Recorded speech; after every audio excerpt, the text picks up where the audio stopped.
Yeah. Yeah. But tikurwadziwa mudare. Yeah, man. Sauro mukuru. Saka zvekutaura zvakawanda. Ine mazuva akawanda emainterview. Unoziva Springboks kuti apa nezvinichi. Yeah, man. So for now mukomana aite sei? Azorora afambe mugare.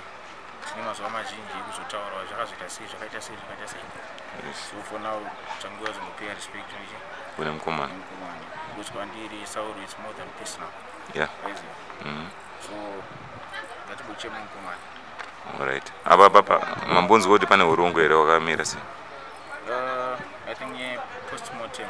Alright. And but video if I even started. Alright. So okay. And there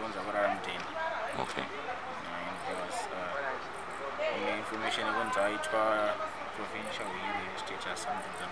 I think they said liberation and yeah.